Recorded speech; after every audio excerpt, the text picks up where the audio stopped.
لا حول ولا قوة إلا بالله العلي العظيم أعوذ بالله من الشيطان اللعين الرجيم بسم الله الرحمن الرحيم الحمد لله رب العالمين والصلاة والسلام والتحية والإكرام على النبي الأمي المكي المدني القرشي الهاشمي الأبتهي الرسول المسدد والمحمود الأحمد والمصطفى الأمجد بالقاسم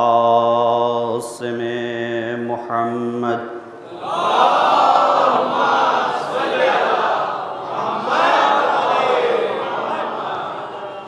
وعلى آله الطيبين الطاهرين المعصومين المظلومين لا سيما بقية الله الأعظم في الأرضين ولعنة الله على أعدائهم أجمعين من ليلنا هذا إلى قيام يوم الدين أما بعد فقد قال الله الحكيم في كتابه الكريم بسم الله الرحمن الرحيم يا أيها الذين آمنوا استجيبوا لله وللرسول إذا دعاكم لما يحييكم واعلموا أن الله يحول بين المرء وقلبه وأنه إليه تحشرون.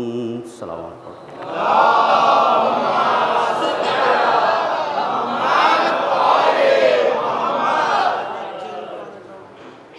قرآن کریم کی یہ آیت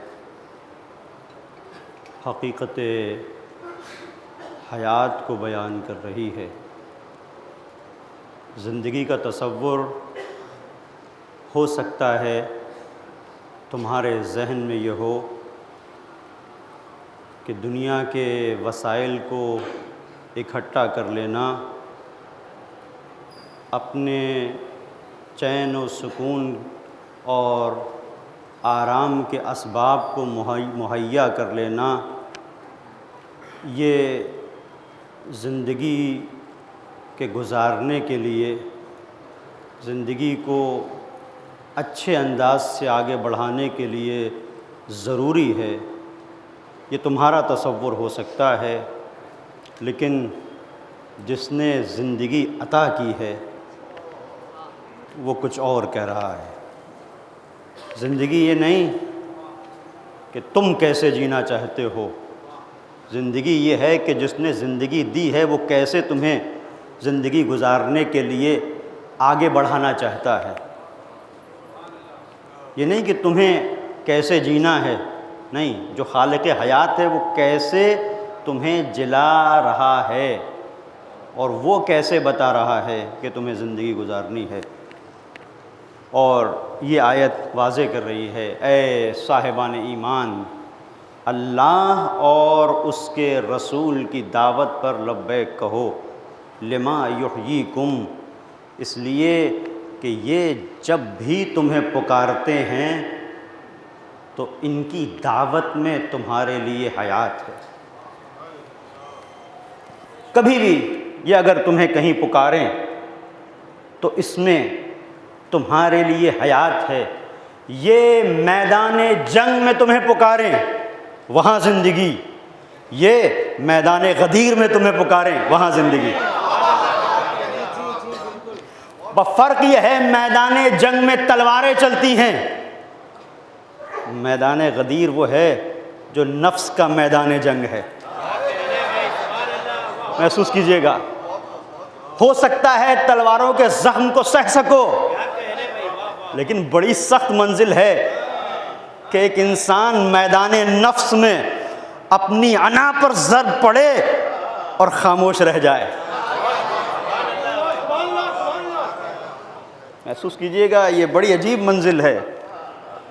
تو بہت سارے ایسے لوگ تھے جو ظاہری طور پر تو خوشی کا اعلان بھی کر رہے تھے، اور تاریخ میں یہ بھی ملتا ہے کہ انہوں نے بخن بخن بھی کہا۔ اب یہی تو مرحلہ ہے کہ لبیک کہو۔ لبیک کا مرحلہ یہ ہے کہ یعنی اپنے وجود کی گہرائیوں سے اس بات کو مانو کہ پیغمبر جس چیز کو دے رہا ہے اس میں تمہاری زندگی ہے، جس سے روک رہا ہے اس میں بھی زندگی ہے۔ تو اگر اب اس کو دل پہ لینے کی ضرورت نہیں ہے، اگر کسی کو بزم سے اٹھا رہا ہے اس کی زندگی کے لیے، کسی کو اپنے ہاتھوں پہ اٹھا رہا ہے، تم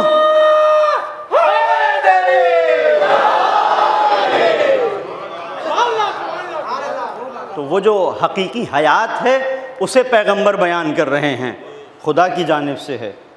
اور اس رخ کو اگر محسوس کرنا ہے تو ہمیں کربلا بتاتی ہے کہ اللہ اور اس کے رسول کی دعوت پر لبیک کہو۔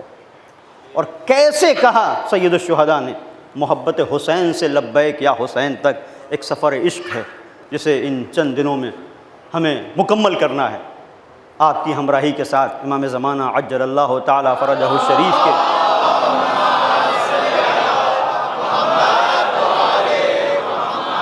الطاف کے سائے میں۔ یہ جو اتنی روایتوں میں تاکید ہے محبت حسین کی، یہ کیوں؟ پوری توجہ کیجیے گا، یہ روایتوں میں اتنی تاکید اور عجیب حضرت ابا عبداللہ الحسین علیہ السلام کے سلسلے سے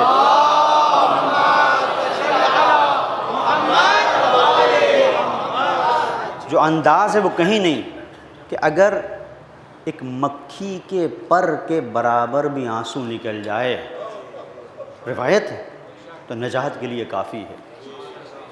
ایک مکھی کے پر کے برابر بھی اگر آنسو نکل جائے تو نجات کے لیے کافی ہے۔ یہ روایت کہتی ہے من بکا او ابکا او تبا کا وجبت لہ الجنہ، روئے رلانے والے کی صورت بنائے، صرف یہ نہیں کہ روئے، جو روئے رلائے، کچھ ایسا کرے کہ دوسرے روئیں، یا یہ بھی نہیں ہو سکتا تو صرف ایسی صورت بنا لے کہ گویا گریہ اس پر طاری ہو رہا ہے، وجبت لہ الجنہ، تو اس کے اوپر جنت واجب ہے۔ اب یہ ایک عجیب مرحلہ ہے، انسان حیران ہے یہ کیا ہے، کہیں ایسا نہیں ملے گا، کسی اور منزل پر یہ نہیں ہے، اتنی آسانیاں نہیں ہیں کہ صرف رو اور جنت خرید لو۔ بعض لوگ اس کو سمجھتے نہیں ہیں اور اس پر اعتراض بھی کر دیتے ہیں کہ یہ کیا ہے۔ بزرگان دین نے اس کی وضاحت کی ہے، پوری توجہ کیجیے گا۔ یہ جو محبت حسین کا مرحلہ ہے یہ بہت اہم ہے، بہت اہم ہے، اور اس کو ہمیں سمجھنا ہے۔ اگر ہمارے وجود کے اندر یہ بات اتر گئی کہ یہ گریہ کیا ہے، اور جو یہ کہا گیا ہے کہ اگر رو گے رلاؤ گے رونے والے کی صورت بناؤ گے تو جنت واجب ہے، اگر اس کی حقیقت کو ہم نے سمجھ لیا تو زندگی بدل جائے گی۔ آیت اللہ ہادوی تہرانی اس کی وضاحت کرتے ہیں، اور یہ وہ روایت ہے جو معتبر روایت ہے، کامل الزیارات کی ابن قولوی نے اسے نقل کیا ہے۔ بہت سارے لوگوں کو، اپنے ہی بعض افراد جن کو عقلی جنون ہو جاتا ہے، عقل کے جنون میں پاگل ہو جاتے ہیں، تو کہتے ہیں یہ روایت ضعیف ہے۔ وہ عقل کا مریض ہے، اسے خود پتہ نہیں کہ کیا کہا گیا اور کیوں کہا گیا۔ پوری توجہ کیجیے گا، یہاں بڑی احتیاط کی ضرورت ہے۔ تو آیت اللہ ہادوی تہرانی نے اس کی وضاحت کی، اور بھی بزرگان ہیں جنہوں نے اس کی وضاحت کی ہے۔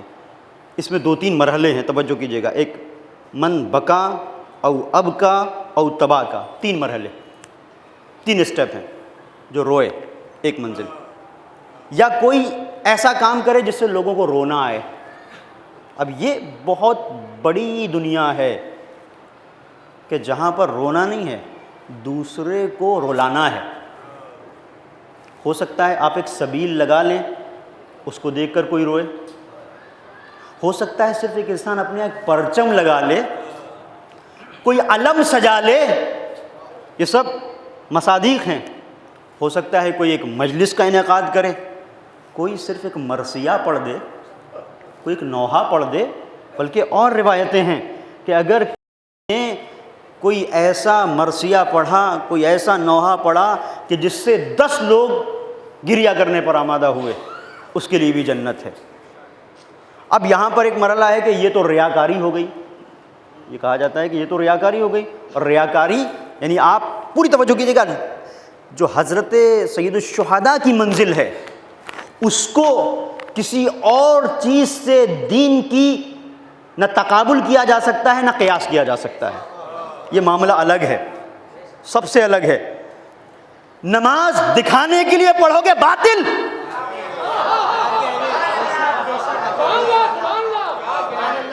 بہت خرچ کیا، بڑی محنت سے بہت خرچ کرنے کے بعد حج کے لیے گئے،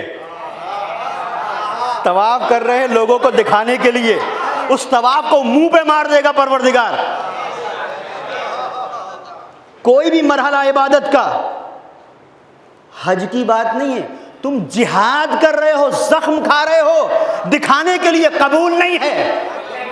ایک مرحلہ صرف گریہ ہے، جتنا دکھانے کے لیے کرو گے پروردگار قبول کرے گا،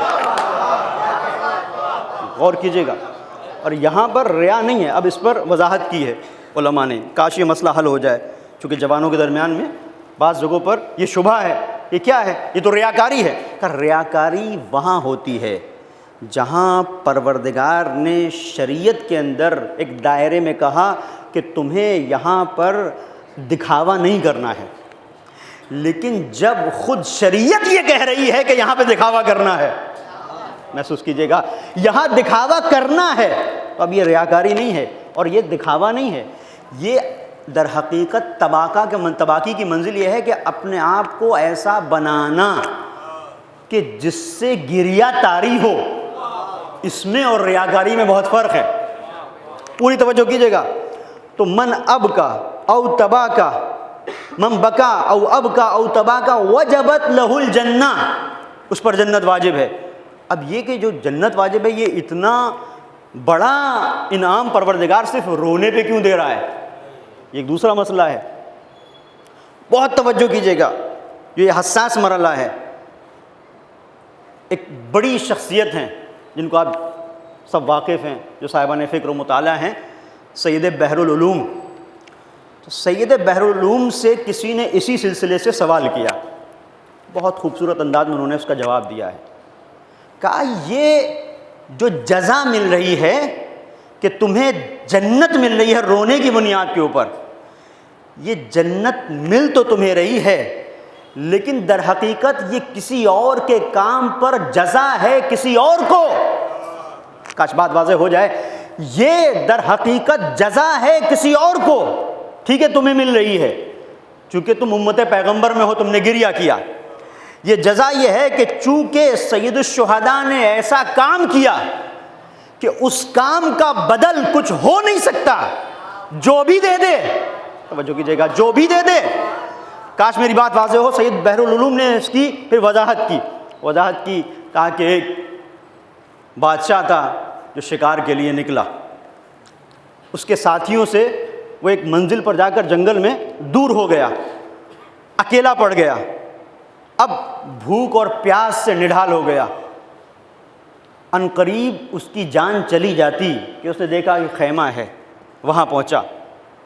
اب وہاں جب پہنچا تو دیکھا کہ ایک شخص تھا اس خیمے میں، یہ نڈھال، اس کے تارہائے انفاس ٹوٹ رہے ہیں، وہاں پہنچ کے بیٹھ گیا کہ کچھ کھانے پینے کے لیے ہے، اس نے اس کو پانی دیا، اور پانی کے بعد اس نے کہا کہ ہاں ہے، ایک اس کے پاس دمبا تھا، ایک گوسفند تھی، اور بس وہی ایک گوسفند تھی اس کے پاس۔ اس نے اس کے بعد اس گوسفند کا دودھ دوا اور اسے دیا، دودھ سے جب اس کی کچھ جان آئی تو کچھ دیر کے بعد اب اس نے چلنا چاہا تو اس کے میزبان نے روک لیا کہ نہیں رکو، اس گوسفند کو اس نے ذبح کیا، ذبح کر کے اس کا گوشت پکا کے اسے کھلایا، اور اس کے پاس اس گوسفند کے علاوہ مال دنیا میں کچھ بھی نہیں تھا، پوری کمائی بس یہی گوسفند تھی جو اس نے اس بادشاہ کے حوالے کر دی۔ اب بادشاہ کو زندگی مل گئی، واپس پلٹا، واپس دربار سجایا اور اپنے مشیروں کو، درباریوں کو بلا کے ان سے کہا کہ دیکھو میرے ساتھ ایسا ہوا ہے، میں اس کام کا اس شخص کو کہ جس نے میری جان بچائی ہے صلہ دینا چاہتا ہوں، کیا دوں؟ کوئی اٹھا، اس نے کہا کہ بڑا کام کیا اس نے، 100 گوسفند دے دے۔ کسی نے کہا نہیں 100 گوسفند کم ہیں، 100 گھوڑے دے دے۔ کسی نے کہا 100 اونٹ دے دے۔ تو جس کی جتنی فکر کی سطح تھی،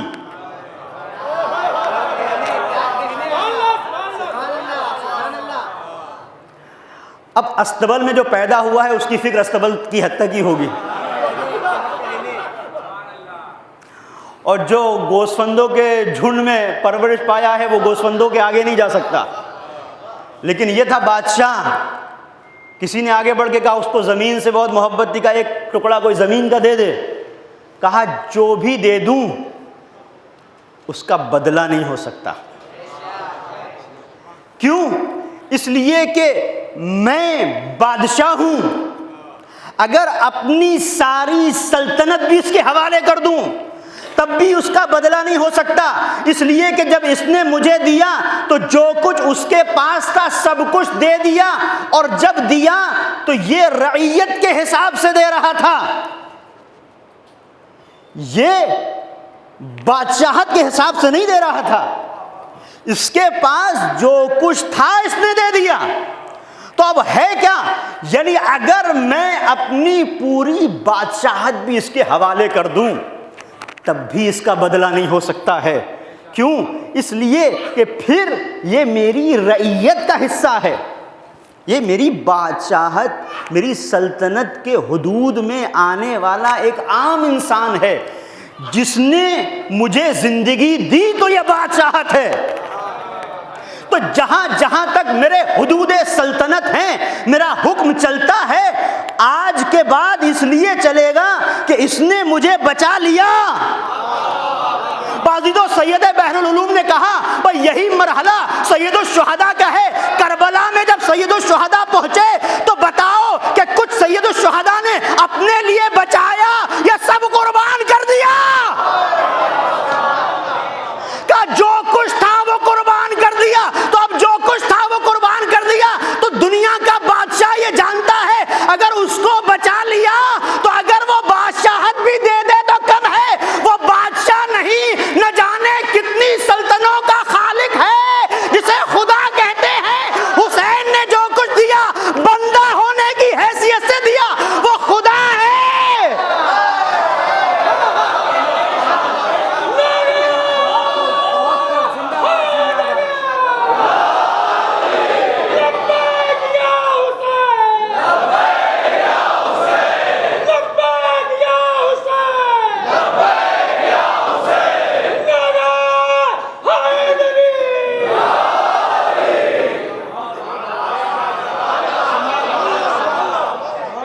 یعنی بادشاہ کو شرم آ رہی تھی کہ یہ کہے کہ سلطنت لے لو، بادشاہ کو شرم آ رہی تھی، اس لیے اسے پتا ہے کہ آج کے بعد یہ سلطنت باقی ہے تو اس شخص کی بنیاد کے اوپر، چونکہ میں نہیں رہوں گا تو سلطنت رہے گی تو کیا ہوگا؟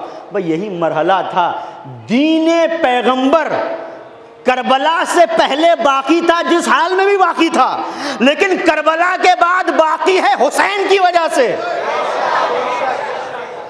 کربلا کے بعد باقی ہے حسین کی وجہ سے۔ اب جو کچھ پروردگار چاہے دے دے سید الشہداء کو، تو یہ جو جزا ملی ہے یہ ہمیں نہیں ملی ہے، وہاں ملی ہے۔ اب ہمارا کمال یہ ہے کہ اپنے آپ کو اتنا معتبر بنا لیں کہ جزا حسین کو ملی ہے وہ ہمارے حوالے کر دے۔ ایک صلوات پڑھ دے محمد اور آل محمد پر۔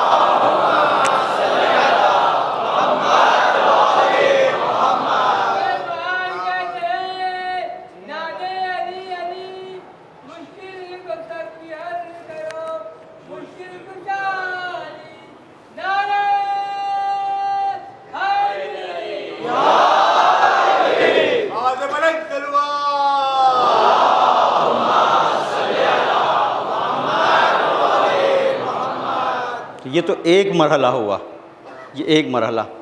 اب دوسری بات، یہیں پر ایک بزرگ شخصیت ہیں، انہوں نے اس بات کی وضاحت کی، توجہ کیجیے گا، بہت بزرگ شخصیت ہے، بڑی ان کی خدمات ہے، بہت کتابیں ہیں، انہوں نے اس بات کی وضاحت کی ہے، اور وہ یہ کہ ایک آنسو جو انسان کا نکل رہا ہے، اگر واقعی اس کے اندر، اس آنسو کے اندر یہ جذبہ پایا جاتا ہے کہ حسین یہ آنسو جو نکل رہا ہے یہ مزاج شناس توحید ہے، توجہ کیجیے گا، یہ تمہارے تقاضوں کو پہچانتا ہے۔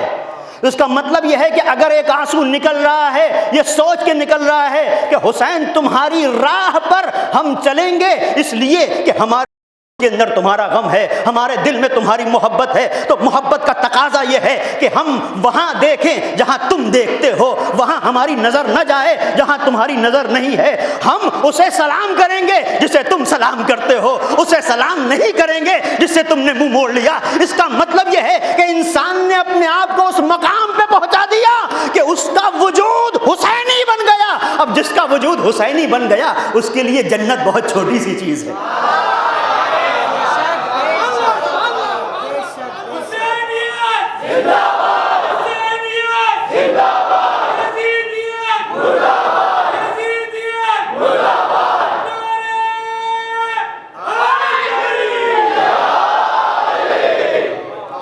اور ابھی بھی اگر کچھ مسئلہ حل نہیں ہوا تو سنیے گا پوری توجہ سے۔ آپ نے دیکھا ہوگا یہ جو بعض مراحل میں ہم کسی چیز سے کسی کو شوق دلاتے ہیں، فلاں کام کر لو، اور اس کے بعد ہم اس کی جزا میں کچھ انعام رکھتے ہیں، پوری توجہ کیجیے گا۔ یہ جو جنت مل رہی ہے، یہ جنت مل کس طرح سے رہی ہے؟ یہ جب انسان حسینی بن رہا ہے تو خود جنت کو اپنا بنا رہا ہے۔ وہ حقدار کیسے بن رہا ہے اس پر توجہ کیجیے گا۔ کتنی جگہوں پر ایسا ہوتا ہے کہ بیٹا مثال کے طور پر پڑھائی میں محنت نہیں کر رہا ہے، باپ آتا ہے، بیٹا اگر اس ایگزام میں تم نے محنت کی اور تم کامیاب ہو گئے، اچھے مارکس تم لے کے آئے، تمہیں بائک دوں گا، توجہ کیجیے گا، تمہیں میں بائک دوں گا، پوری توجہ۔ اب بیٹے نے محنت کرنا شروع کی، وہ جو اس نے محنت کرنا شروع کی اس کے بعد جو کامیاب ہوا تو باپ نے چونکہ کہا تھا، باپ نے بائک تو دے دی، لیکن اس کامیابی کے بعد وہ ایک بڑا کمپٹیشن مکمل کر کے بہت بڑا ڈاکٹر بن گیا، بہت بڑا ڈاکٹر، بہت بڑا انجینئر بن گیا اس پڑھائی کی بنیاد کے اوپر جو اس نے کی۔ تو اب بتائیے وہ جہاں تک پہنچا وہ کس شوق میں پہنچا؟ بائک کے شوق میں، لیکن جہاں پہنچا تو اس منزل پر پہنچا کہ اب اس کے بعد نہ جانے کتنی بائکیں دوسروں کو بانٹ سکتا ہے۔